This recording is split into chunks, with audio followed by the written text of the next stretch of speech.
Welcome. Project Investment Implementation Part 2. This is the second part of the implementation phases of our project investment cycle. During the last class, we've seen the work breakdown structure as a main element for the first analysis of what to do once the project has to start and we're going to implement it. Today, we're going to deal with a very rich outline. We will start with the critical path analysis as another main tool for implementing the investment activities. We will see the main operational charts. We will consider the management of the entire process, responsibility and management skills. And at the end, we will deal with the possible blocks and difficulties of the process itself. Let's start with the critical path analysis. The critical path is the series of jobs that define the time to complete implementation. So, the work breakdown structure, it's a description of tasks and subtasks and required days and resources. The critical path is instead the description of the path meant as a sequence of activities and meant as an overlapping of parallel activities as well.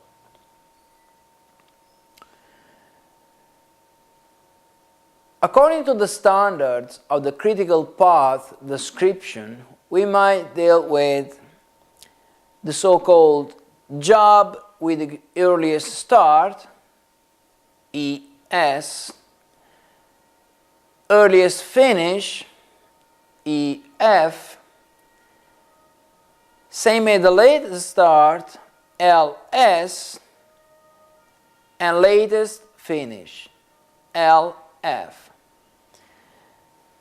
So, the critical path goes beyond the definition of priorities and precedences, which is embedded in the work breakdown structure that we seen during our last class, because it identifies the sequential requirements between early and late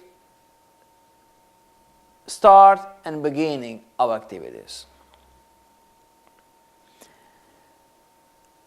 So, to reduce implementation time, the critical path job must be shortened.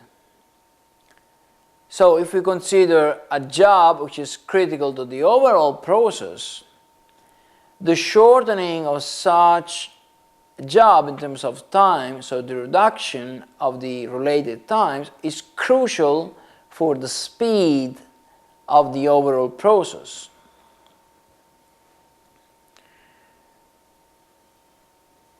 So, the scheduling of non-critical jobs might be affected by resource issues.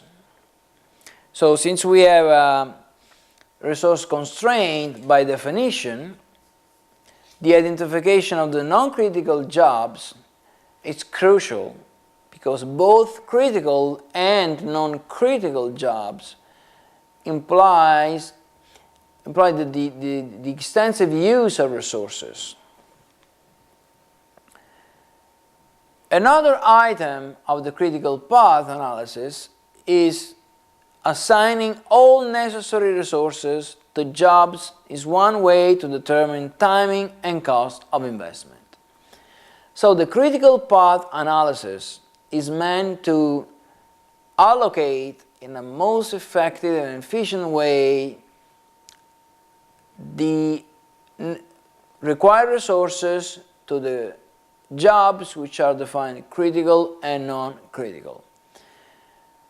The allocation does not imply just the quantity of resources that we're taking in consideration, but implies, as we will see, the quality of resources and their own specific characteristics.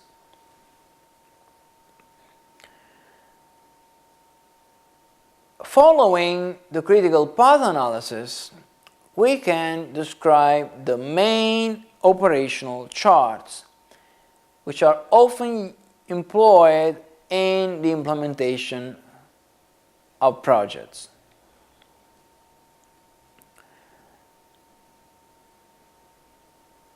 Labor requirements for building project. Earliest start project. Labor requirements are critical to all projects. Human resources are scarce by definition, both in quantitative and qualitative terms, as we've seen during our past classes as well. So the labor requirements have to be defined at the beginning of the project, and that's why it goes along with the earliest start activities, the earliest start project. So, just to provide you an example, if we consider these numbers within this table, we could have an idea of what the labor requirements are in such a situation. Here, on the first row, we have the time length of the project. So let's consider for simplicity that this row is expressed in days, and then we have the calendar of the project here, 0, 2, 4, 6, 8, and so forth. Stands for the day from time 0, which is the beginning of the project. So second day, 4th day, 6th day, and so on. Here, we have some letters and some numbers. As we can see in the description, the gray area implies the employment of number of workers per job. So we can have different letters identifying different jobs and or different requirements in terms of skills of personnel. That depends on the standard. And then we have 4 units, 4 units. If we switch to the second row, we have G and then 2 units and etc. So, in our example, we have this time structure and we have the assignment of workers alongside the different sub-activities which are required per day. So, if we consider the total number of workers, we could have an histogram of such an appearance showing the number of workers per day in the same earliest start schedule. So, in this histogram we have the number of workers on the y-axis, and then we have the number, the day meant as a calendar on the x-axis. So, day number 2, for example, we have 2 workers employed, which is the equivalent of what we just seen in our previous table. If we consider day number 2, the sum of workers could be depicted in an histogram of such phase.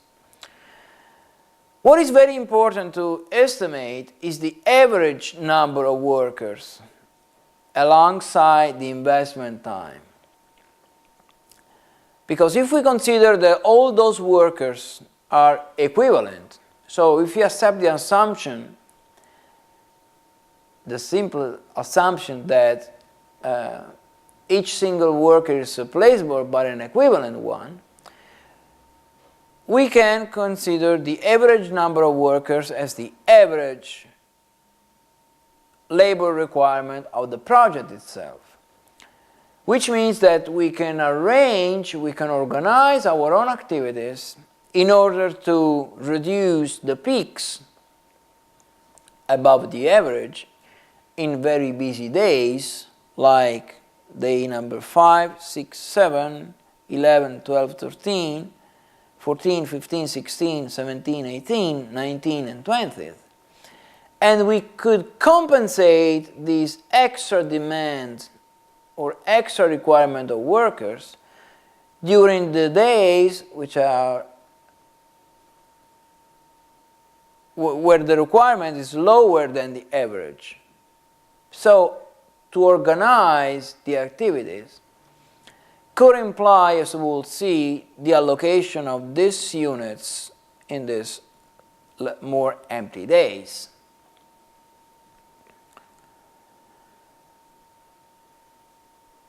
The management of the entire process, responsibility and management skills.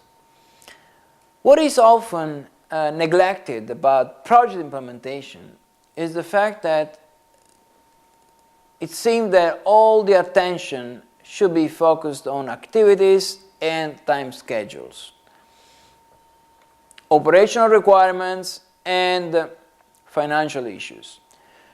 What is crucial for the success of the project itself is also the consideration of management skills and responsibility.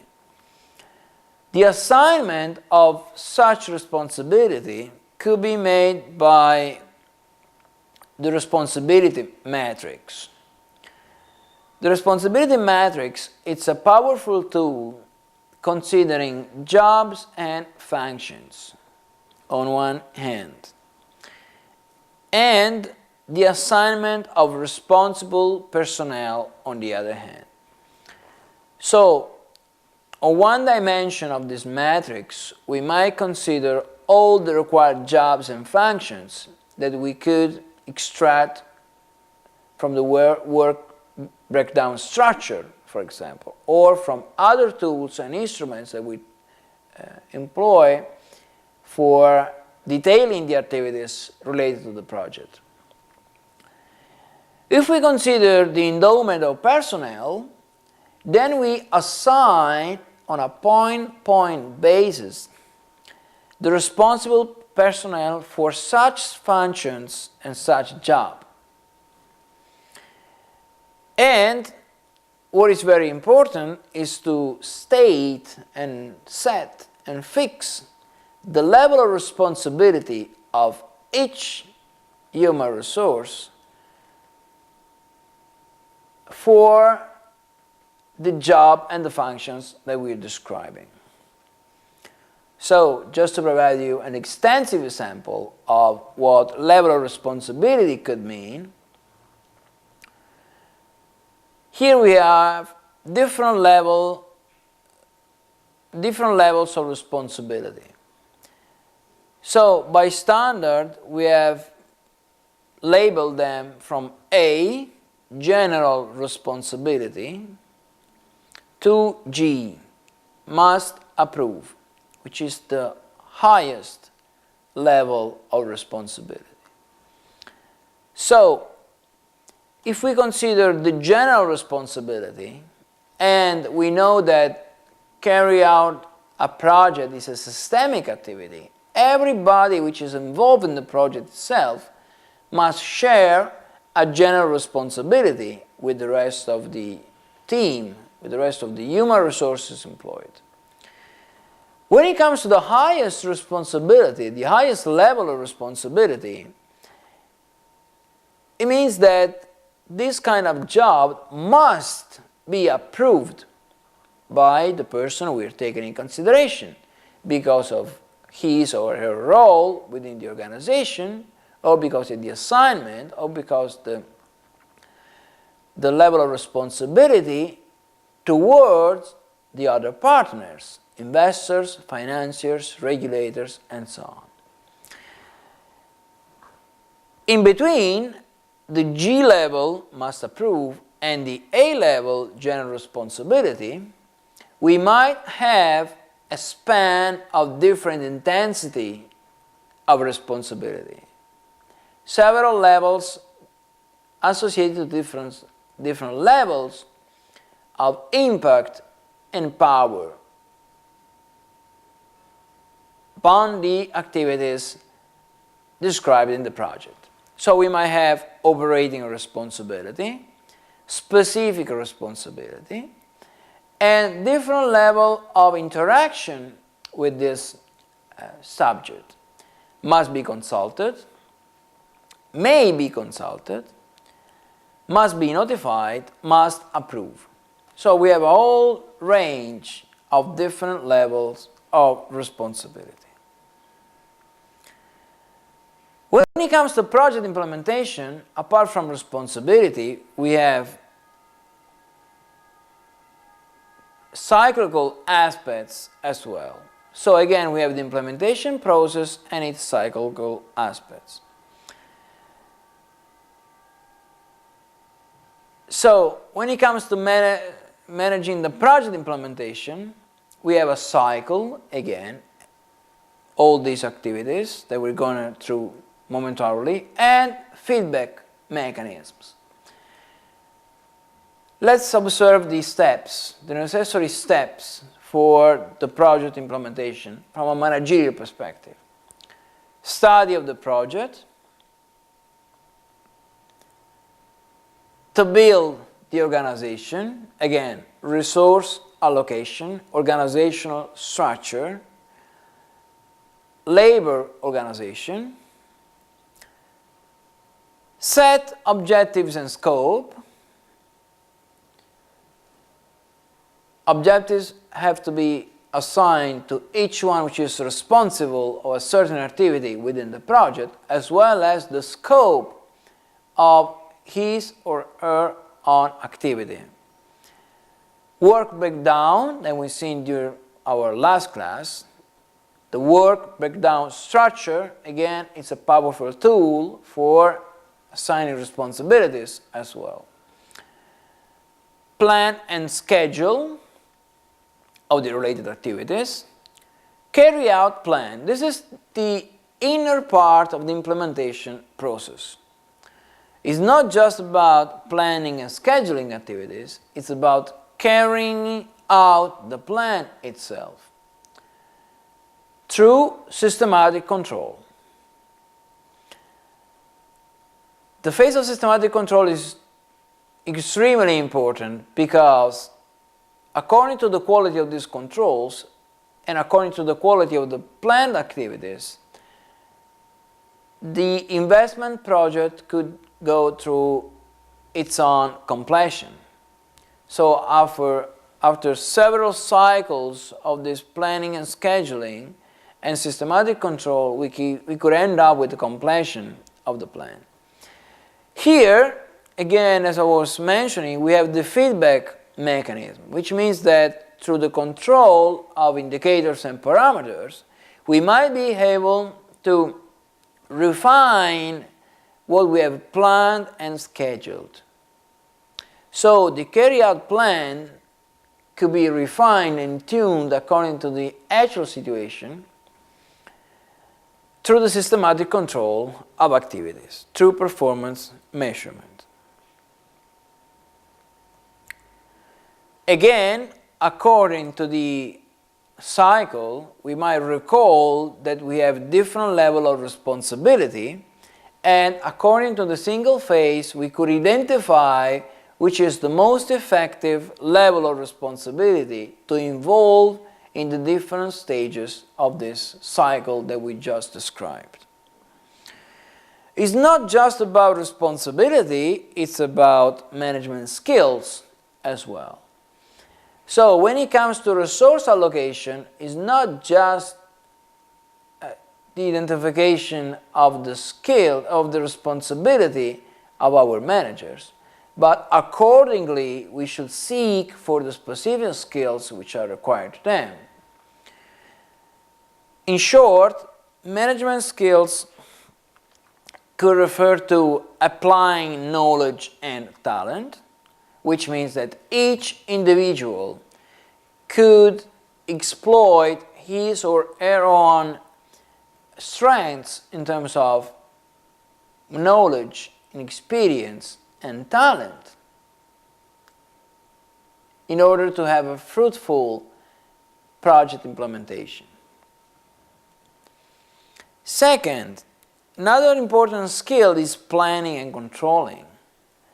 So managers are asked to plan activities and accordingly to control them. That's why it's so important in planning activities to fix, to set up the indicators for monitoring the activities itself, and that's why it's so important that managers planning activities have the necessary instruments and tools for controlling and governing the overall activities, which is embedded in the project. Leadership, delegating, communicating, coordinating. Now, leadership and delegating are two fundamental aspects of conducting certain activities and governing a certain activity. So the leadership might be considered as the skill, the ability to let the other to follow a leader. It's the ability of influencing others' behavior without using the hierarchical authority. Leadership could come through a delegation process. So it's not just about conducting people, leading people, but it's also about delegating a certain amount of activities alongside the investment process. Same as for communicating, which implies the ability to let the other understand what we're transmitting. Same for coordinating, which is the ability to have a work breakdown structure, to have different responsibilities, to assign different roles, but at the same time to be able to integrate all these subtasks and sub-activities as a whole in a coherent and consistent way. Balancing requirement and resources. Another important skill from a managerial perspective is to be able to balance the requirements of the investment project and the resources. This is an old story. A good manager is someone who's able to reach the goal by exploiting only the available resources. So the balance between the requirements of the investment and the most efficient and effective allocation of resources is crucial in the managerial aspects of project implementation. People skill and rapport. The way our managers relate to their employees is crucial for the implementation success. So if we recall the idea of strategy implementation, we know that when we have objectives, then we have plans. In order to achieve an effective implementation, we have to communicate our opinions in a clear way. We have to be able to motivate people. We have to in an empathic way towards people.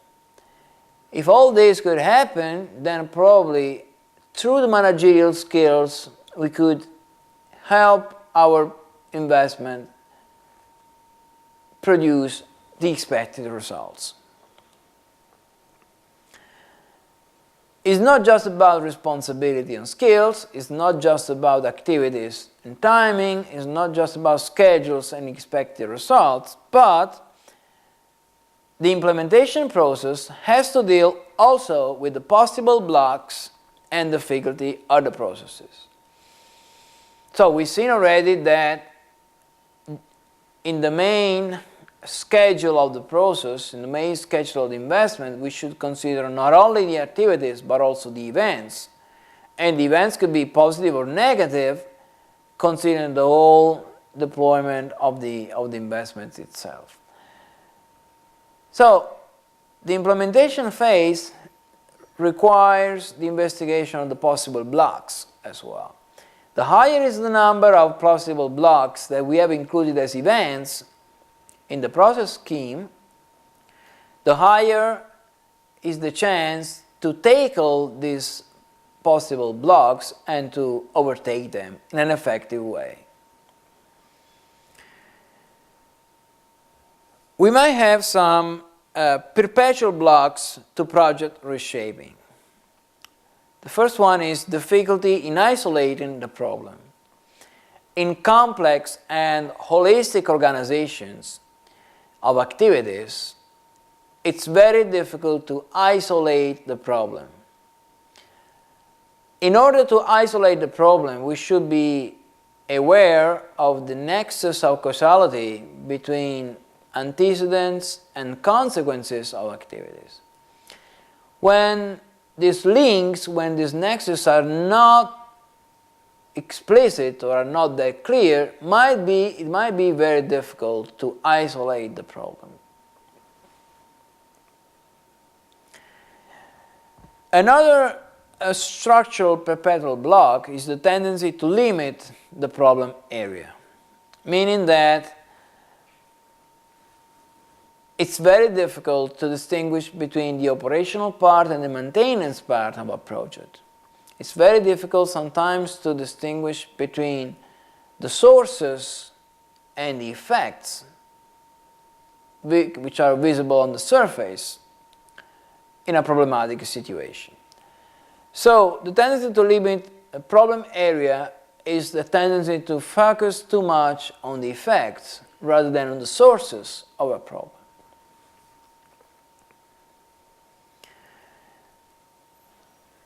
A third block could be related to the inability to see the problem from different viewpoints. So if I keep on focusing on the same problem by using the same perspective, sometimes it might be impossible to see a way out, to see a possible solution, or it might be very difficult to describe the problem in a very clear and aseptic way. That's why, for example, in such a situation, the multidisciplinarity could help. So if we have a multidisciplinary theme, if we have a multidisciplinary approach to the problem, if we refer to the lateral thinking, or if we refer to heterogeneous groups of opinion giver, it might be possible to widen the perspective by which I'm approaching to the specific problem. It might be possible to find solution from different backgrounds or from different perspectives. Stereotyping is another block, seeing what you expect to see. So sometimes the way people cope with problems is prejudicial or stereotypical, which means that I keep on seeing the same thing from the same perspective just because I want to see what I expect to see. In such a situation, the problem analysis is biased by the investigator's perspective, and it will be very difficult to get out of the problematic situation. It would be very difficult to overtake the problems and the blocks. Another block is saturation. Saturation means that I'm overusing, I'm overexploiting my resources, both physical, human, and intellectual. The last one is a failure to utilize all sensory inputs. Sensory inputs are sources of information. So if I build my information set by referring only to a specific bunch of resources, of informational sources, then probably it will be difficult to find a way out from the block. It will be very difficult to unblock the situation. So, as you can see, we have several structural perpetual sources of blocks to the project. Since they are quite recurring in whatever project activity, we might defend our investment by preventing such blocks in the schedule of unexpected events. So again, as we were saying, if we combine both scheduled activities and unexpected scenarios, if we combine the work breakdown structure and the possible unpleasant events, and for these unpleasant events we formulate some B plans, some way outs, then probably the blocks will not affect in a dramatic way the deployment of activities which are embedded in our investment. Together with the perpetual blocks or the structural blocks, we might have some emotional blocks. As the word here is saying, the emotional blocks are related to the human nature of actors. So it could be referred to the individuals as single units, as single actor, and to the organizations as well, which are by definition made by humans. So the first emotion that could block the project reshaping is the fear of taking a risk. So each individual could be risk adverse or risk propense. If risk adversity takes place, then this could contribute to block the project reshaping, could constrain any possible modification of the scheduled activities. Second, no appetite for chaos. Chaos, which is the presence of the structured element within my organization, could be a threat for the organization itself. It creates entropy within the organization. So any change and any reshape activity or decision we might take could generate this fear and no appetite for chaos as well. Another emotional block is related to the tendency to judge rather than analyze. So judging rather than analyzing. Again, if I don't refer to rational measures of activities, if I don't consider the indicators I have at my disposal in a proper way, my opinion might be judgmental rather than the outcome of an analysis. So being judgmental rather than analytical could be another threat for the project deployment. Inability to incubate, which means that each initiative, in this case a project development in the perspective of an investment, should be incubated in a microenvironment that should be supportive and should be the main source of enacting inputs for the project development itself. So if the organization which is hosting the investment, it's not able to incubate the activities, this could be a block to the project itself. And since the organization is made by humans, it's an emotional block to the project itself. Lack of motivation. Motivation is the most human source of energy, and it's the fuel for conducting and carrying out whatever activity. If the personnel is demotivated or if the staff lacks of motivation, if the managers are not convinced or unsatisfied, then it's very difficult that the investment is going to deliver the expected results. So an emotional block to the project reshaping is a lack of motivation by the actors participating and playing a role in the project itself. So we've seen that we might have perpetual blocks and emotional blocks to the project reshaping. To any kind of modification, we have to take take to our planned activities. The last element of the project implementation is the analysis of the consequences of inadequate planning. The first one and the most diffuse one is the escalation in cost of resources. Now, we have seen that planning helps the organization set up resources, both in terms of time and in terms of human, financial, and intellectual resources. A lack of planning could generate a waste of such resources. So, the less my activities are scheduled and planned in a proper way, the higher is the chance that as long as I proceed with my investment, the cost of the related resources might increase, which means inefficiency. Second, excess in terms of consumption of resources.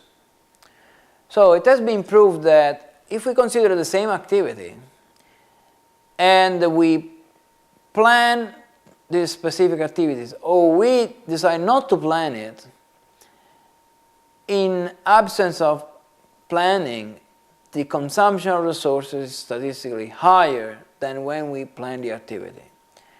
So even though we do not register any escalation in the cost of resources,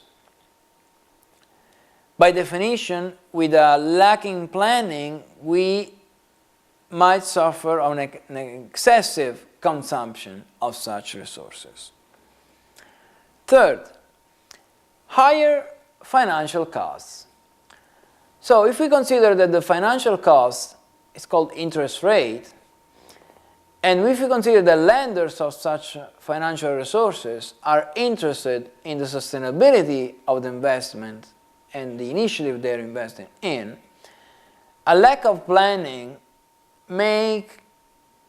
could make the investment perceived in a more risky way by the lenders. So planning could lower down the interest rates, which is the cost of capital for the project, because it makes the project being more clear to understand and more clear to analyze from an investor's perspective. The same as with costs, we might suffer losses in sales revenue. So a lack of planning could imply lower incomes because of the lack of planning activities in terms of marketing analysis, analysis of the actual and potential demands for our goods and services. So we've completed the implementation phase of our investment process. We started with the work breakdown structure and we ended with the possible consequences of inadequate planning. Thanks for your attention, and you can refer to our website for further information.